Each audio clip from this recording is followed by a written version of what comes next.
Hey, what's good everybody? Welcome to my channel. My name is Orfe and today we are going to talk about Dehancer. Dehancer is a film emulator.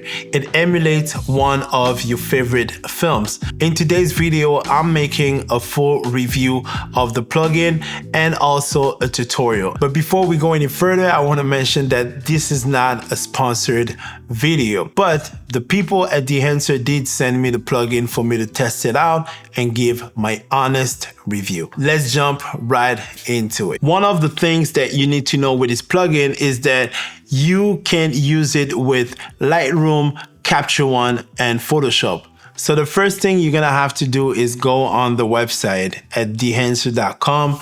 You go to products and you choose the product that fits the software that you use. You can use it in Lightroom, Capture One, even Photoshop, but it's the same file that you're gonna download. So they have two versions. They have the versions for Windows and the version for Mac. At the time of recording this video, the plugin comes at $199 for a lifetime or 1 year, 6 months, or 3 months. So those are the combinations that you can have if you want to buy the plugin. But also I want to mention that you can have 10% off if you use my code OKITO, OKITO at checkout. You have different versions. My version is Mac because I use Mac. Once everything is downloaded, you're gonna have, first of all, you're gonna have to download the program, and then you're going, if you buy it, of course, you're going to get a key. What the key? It's an authorization key that allows you to use the program. It gives you 2 seats. What is 2 seats? 2 seats is just 2 computers at the same time. So you're gonna have an activation code, 2 activation codes for both seats. So once everything is downloaded, you're going to have a folder. It comes in a folder with different files. There's a few README files that you can use with Affinity, Capture One, Lightroom, and Photoshop, and also 2 installation for both Lightroom and Photoshop. And of course, a plugin guide, a quick guide for you to see how to install. You're gonna have to go to Lightroom and then Preferences, and then you're gonna go to External Editing.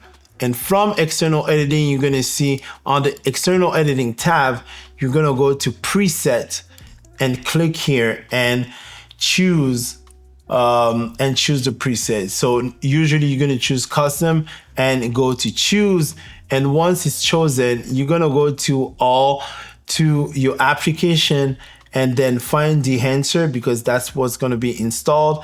And from there, you're going to click on Dehancer Lightroom plugin and then you choose. I've already done that, so I don't need to do it anymore, but you're gonna see here, application Lightroom. Now in Capture One, it's a different process because once you install the program, everything is already installed. The only thing you're gonna have to do is just right click on the photo, edit with, and then Dehancer Lightroom plugin. It doesn't say Dehancer Capture One. That's the thing that you gotta know. Depending on which program you use, the way to access it will be a little bit different, but the program itself, the software itself is the same. Once you're in Capture One, what you're gonna have to do is select the photo and then right click and edit in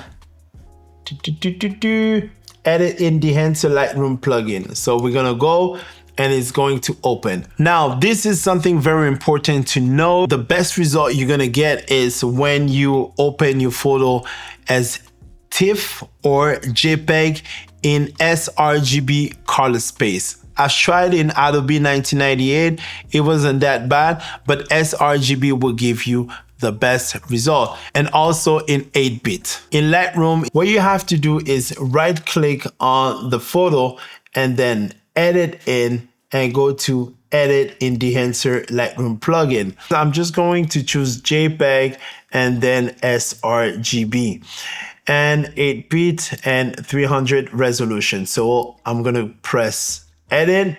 And what it does in Lightroom, it will create a virtual copy that will then open the plugin. Now we are in Dehancer. So you have two sections. The first section on the left side, you have all your film and presets.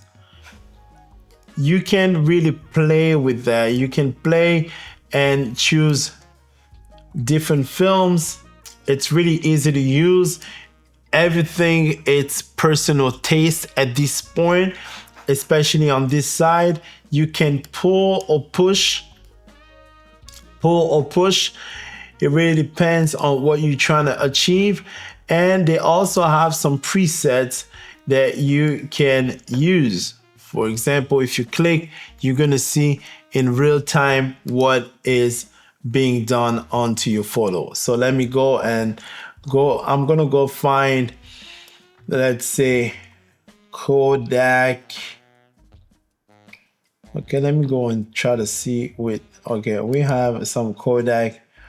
Do I have Portrait? Yeah, I know they have Portrait because I've seen it. Okay, let me go and see. Yeah, okay, Portrait 400. This is it. And then on the other side, if you want to see the histogram here, this is the histogram. There's a button here on this side on top. You can click on it to see the histogram of your photo. On the left side here, you have, if you want to, get rid of that part on the side, you can click on it. Those are your preferences, and it tells you your license, if it's activated or not. And then you can go back to previous edits. This is the one you can, if you click on it, it will go back to your previous edit. One thing that I found that you cannot do in this plugin is click on Option Z to undo. I hope they're gonna add it in the future. This will be very helpful. When you go to the other side, you have, all right, let me see, what's this again? Show or hide clipping. Okay, those are if you want to see what's clipping or crushing. If you either crush your blacks or clipping your highs, this is what you got to press on, this button right here. And this is kind of a zoom in.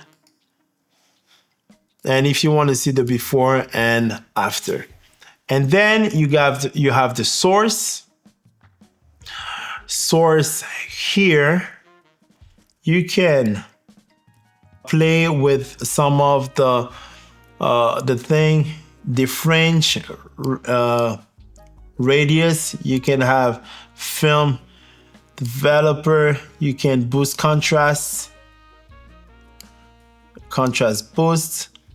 This is what it does. And they have like a film developer right here. And you can also reset with the button. So they have different sections. You have the source, then you have film developer, you have film compression. You're gonna have to click every time on the side here to activate it. I'm gonna fill compression. You have expand, you have print, color head, film grain if you want to add more grain to the photo, halation, of course, if you want to add it. I'm going to remove bloom.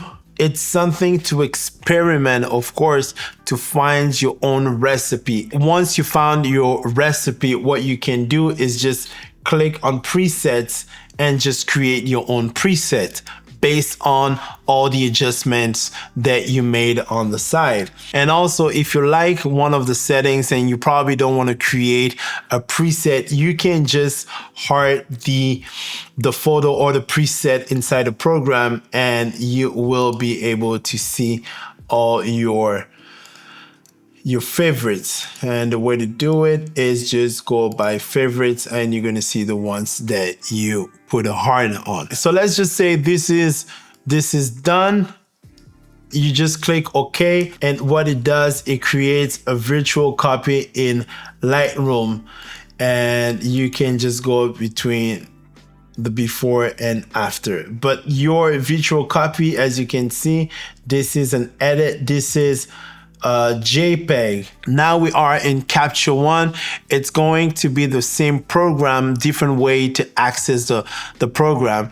And for me, I prefer using Capture One because the way it treats your raw footage, it's a little bit different. As you can see, there's no comparison, but this is my own opinion. This is not a review for either Capture One or Lightroom, but this is something that I really wanted to say. Anyways, so I'm gonna use, let's say it's the same. Yeah, I mean, we can use the same photo.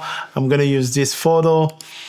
I'm going to click on, let me click on edit with, and then Dehancer. You're going to have to choose TIFF or JPEG. I'm just going to use JPEG, sRGB color space, and edit variants. All right, so you go into the program. This is the photo. Of course, I put all it was on my favorites. And you can do the same thing. You can do the same thing. You can have different vibes. I mean, let's click here. You can have really different tones. And I feel this is something that is one of the best options. Of course, depending on your lighting, depending on where you shot, you're gonna have different results. But for what you are looking for in terms of the finish, in terms of film, I feel this is amazing. And you can really play and experiment with the plugin, but this is the same interface. As you can see, two different ways to get into it. So now let's try to go to Photoshop. Now we are in Photoshop, and I feel like Photoshop gives you more flexibility because you can play with the opacity of your layers. I edit all my photos in Pro Photo in 16-bit. What I'm gonna have to do is just convert my session to the right that fits for Dehancer. I converted my session to sRGB in 8-bit. Now I'm going to duplicate my layer and go to filter, and then go to Dehancer and Dehancer Film. Let's just say this is something that I want to use. I can just click OK. Like I said, the best part in Photoshop is that you can reduce the opacity here. I feel like Photoshop gives you more flexibility. So now let me tell you the pros and the cons and some of the things that need a little bit of improvement. Let's start with the positive things. Number one, this is something that a lot of people would love to have because you kind of have all the films that you always wanted, but you don't have to spend a ton of money on buying films and also develop them. This will save you a lot of money, especially if you use the lifetime license. If you're trying to put all your money into buying films, to be honest, you will go over the $199. So I feel like this is a very good investment if you are trying to get that film result. Another thing you need to know about Dehancer is that you can use it on your cell phone because it comes with an app. For example, if you travel or you're just in the street, you use your cell phone and you want to edit your photos into an app, you can use their app. Now I want to talk about the things that I feel need a lot of improvement. If you shoot weddings, this plugin cannot batch process a lot of images at the same time. And I think this is a very huge setback if you are trying to use it for your wedding, because you're gonna have to go one photo at a time, and it's not convenient. The second thing that I feel that needs a little bit more improvement, or maybe just to think about, is the fact that you can only edit in sRGB at 8-bit or maybe 16 and TIFF files. The way I use Photoshop, I use PSD files, but also I edit in 16 bits in Pro Photo, and then I export my sRGB files. This is a huge setback for me, but some people might not feel that it's a setback, but you can still work with the program. Also, I mentioned it in the video, the fact that you cannot do Command Z or Control Z to undo.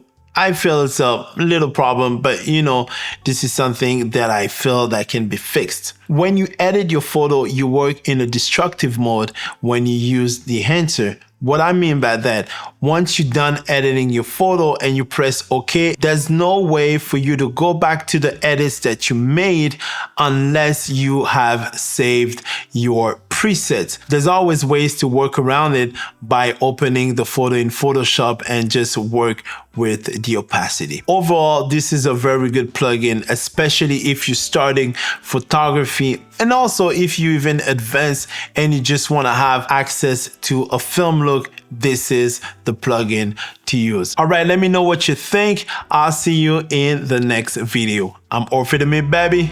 Peace out.